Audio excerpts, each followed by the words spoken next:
It was the summer your father finally agreed to drive all the way to the beach. You'd been asking for 2 years, and somewhere around the Georgia state line with the windows down and the radio cutting in and out, he pulled off the highway into a parking lot and said, "Everybody out." You didn't know what Morrison's Cafeteria was. You just knew the air conditioning hit you like a wall when the door opened, and the smell, that particular smell of roast beef and yeast rolls and something sweet from the dessert end, made you realize you had been hungry for the last 4 hours without knowing it. Morrison's Cafeteria is gone now, every single location.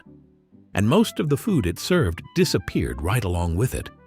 Today we're bringing 25 of those dishes back. But I need to tell you something about number 18 before we get there, because it's the dish that a former Morrison's manager described as the one customers requested the recipe for more than anything else they ever made. Let's get to it. 1. Roast beef au jus. Every cafeteria in the South had roast beef, but Morrison's roast beef was different, and the people who ate it knew it.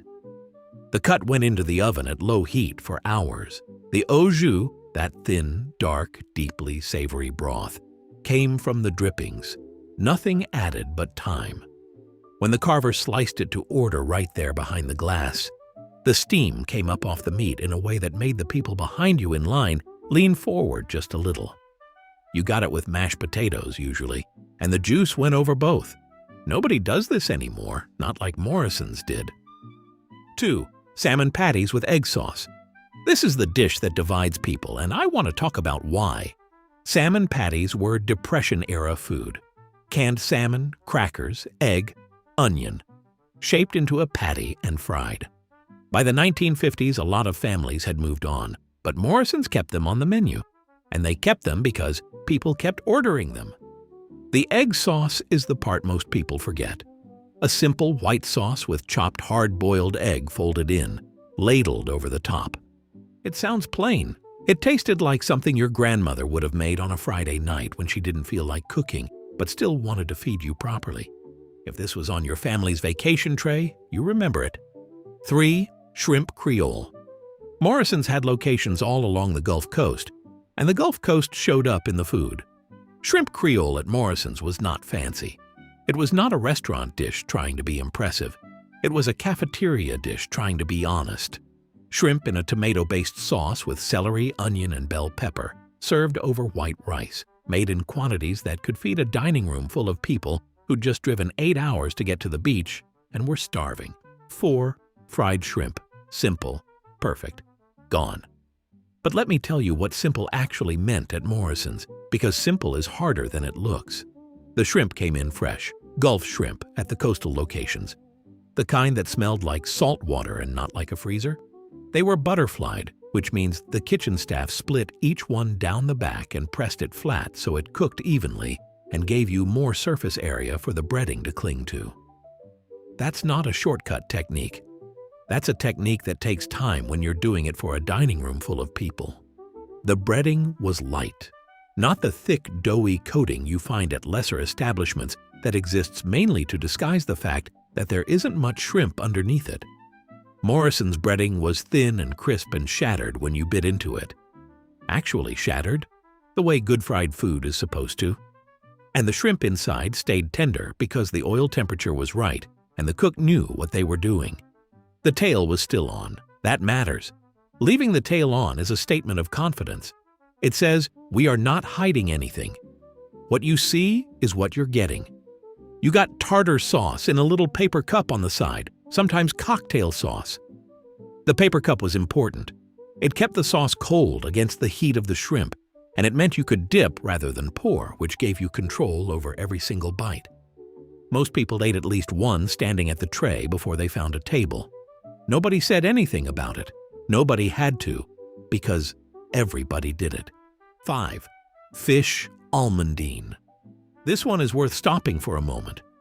Fish almondine, fish prepared with almonds, is a French technique that somehow found its way onto the steam tables of southern cafeterias in the 1950s and stayed there for decades.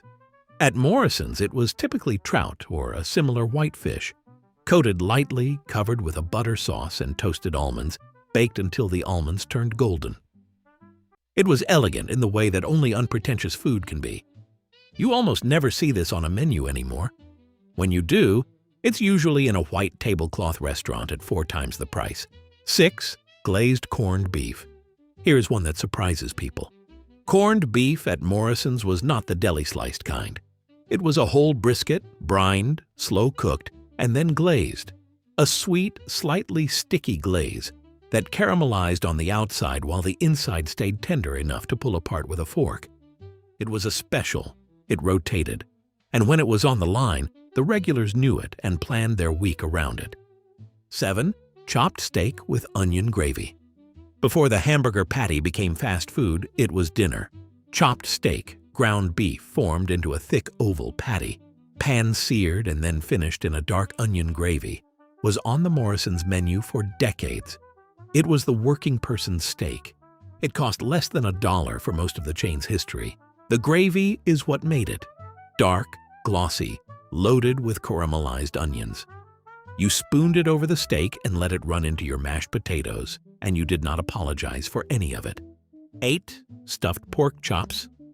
This is a dish that takes time, which is exactly why nobody makes it anymore.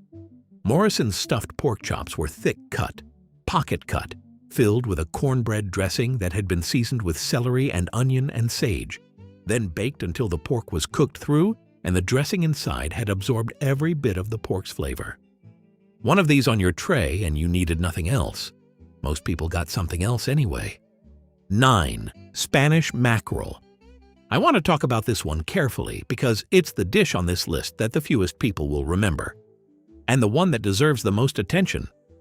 Spanish mackerel is a firm, oily, deeply flavored fish from the Gulf of Mexico.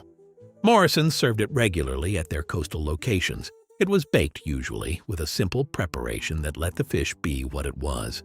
It's the kind of dish that food writers today would call underappreciated and sustainable and ahead of its time.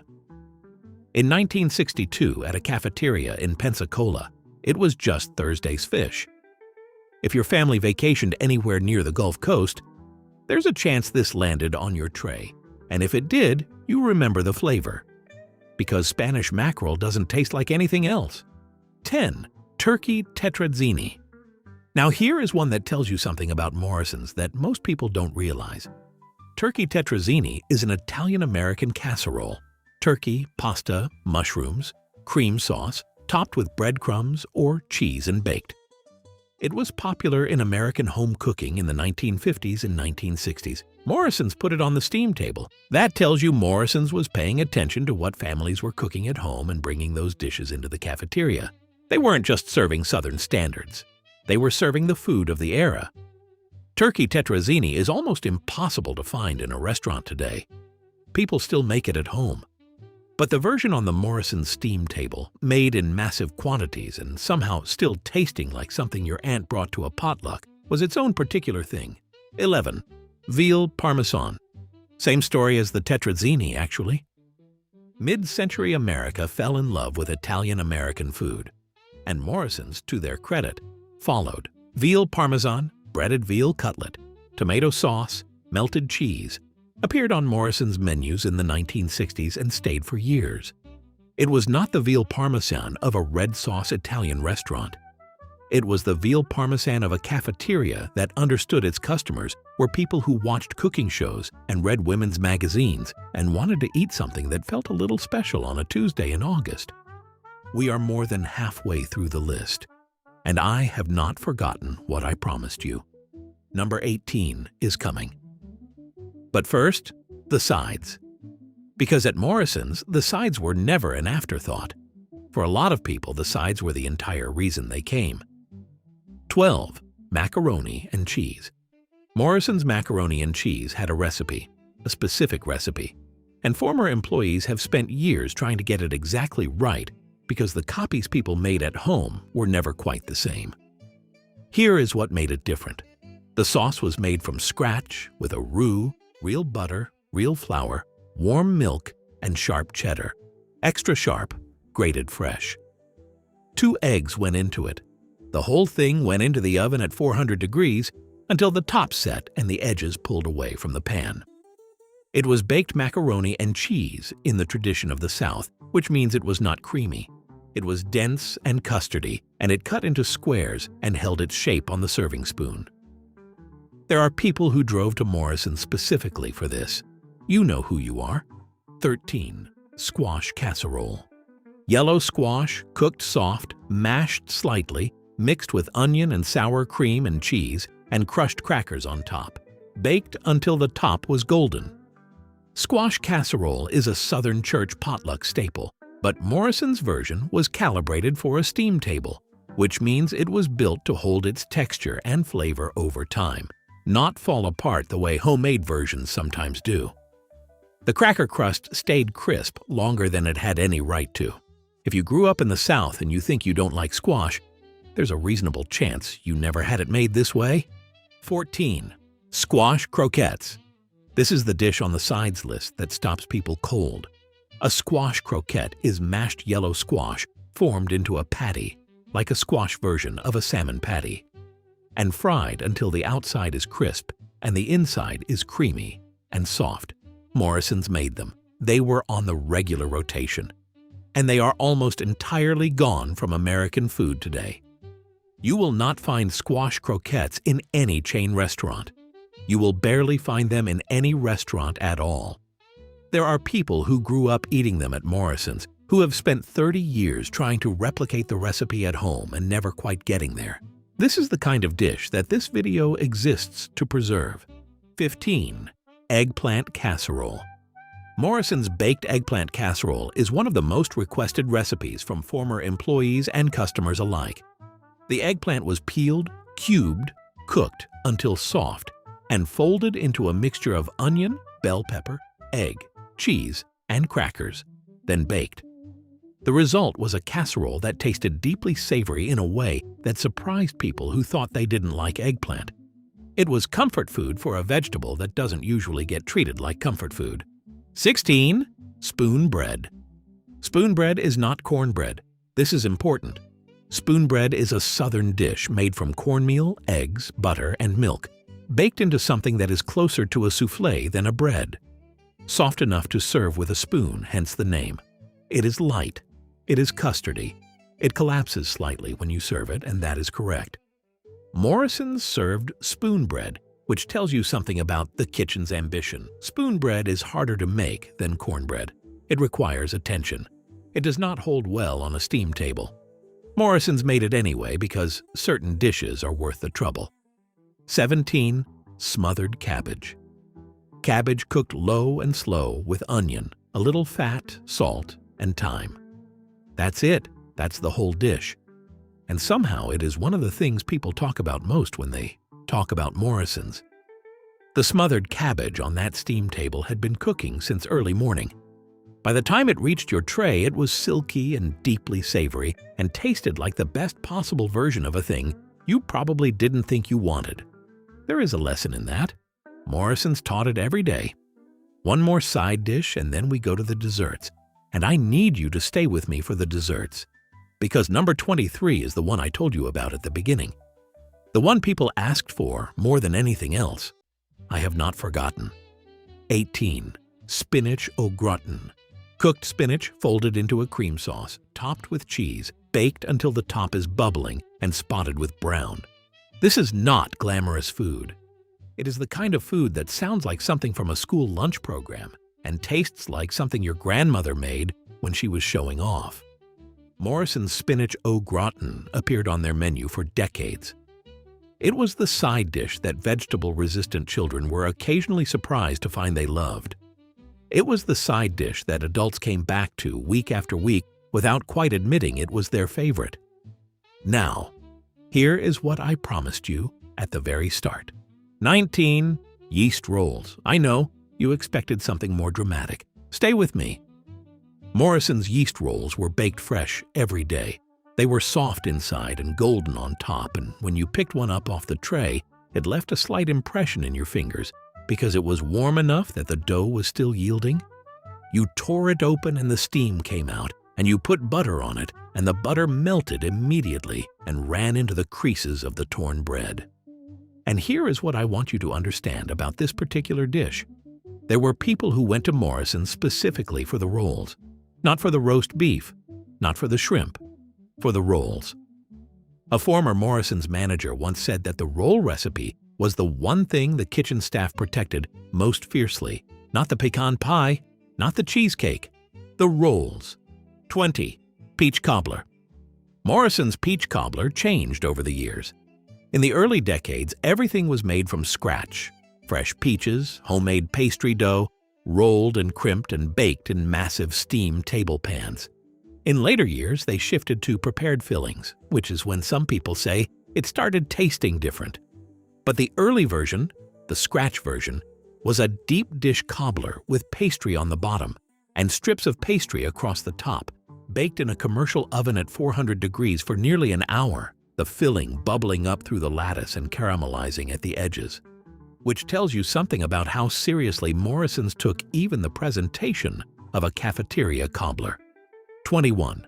Pecan pie. The South runs on pecan pie. Morrison's version was the standard by which a lot of Southerners measured every other pecan pie they ever ate. Dense filling, enough sweetness to register without overwhelming. Pecans layered across the top so thickly that the filling barely showed through. The crust was short and buttery. It was not the fanciest pecan pie you ever encountered. It was the one you kept comparing everything else to. 22.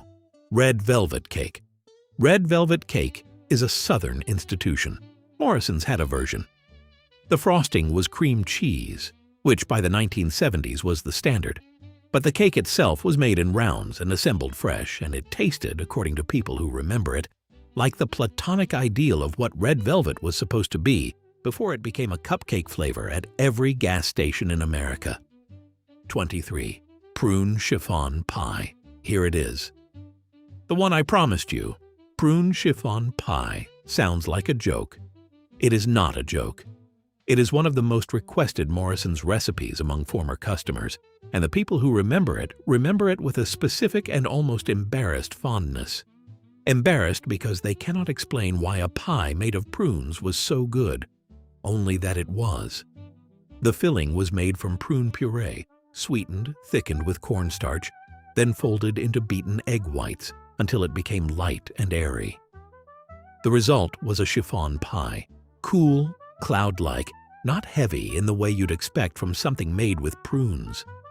The prune flavor was there, but mellowed and sweetened and transformed into something that tasted almost sophisticated. Morrison served it for decades.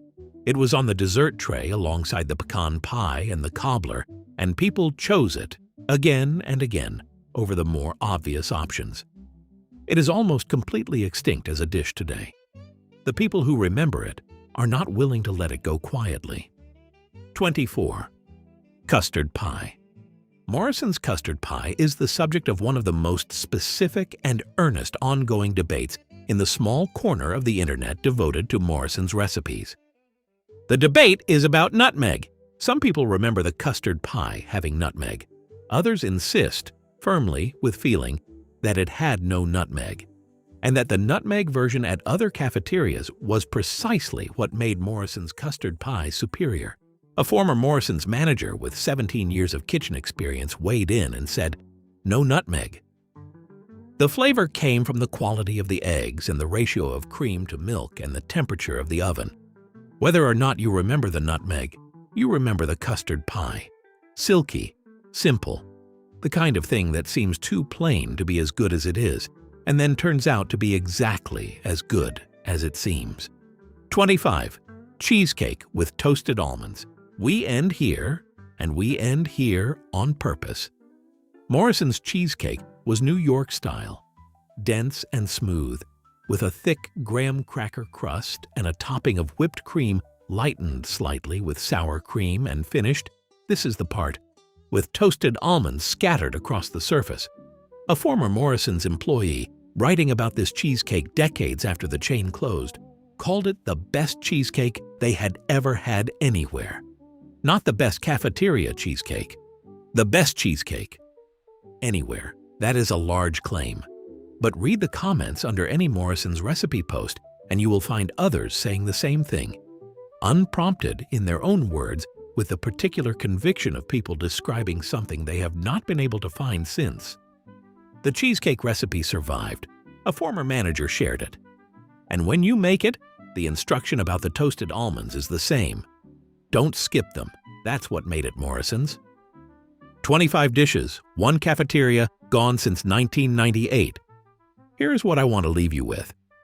Morrison's was not trying to be remarkable. It was trying to be reliable. It opened at the same time every day, served the same food prepared the same way, and charged prices that let ordinary families eat well without worrying about the bill. It fed people after church and on summer vacation and on ordinary weekdays when nobody felt like cooking. And because it did that, because it was consistent and honest and present for decades, it became part of people's lives in a way that fancier restaurants never managed. The tray, the rail, the woman in the white uniform, the steam rising off the roast beef, the rolls still warm enough to melt the butter. You didn't know you were going to miss it. You couldn't have known. That's how it works with the things that matter most. If there's a dish on this list that belongs to your family, a recipe your grandmother made, a memory attached to a specific summer, a flavor you've been trying to find again, tell me in the comments. Thank you for being here. I'll see you in the next one.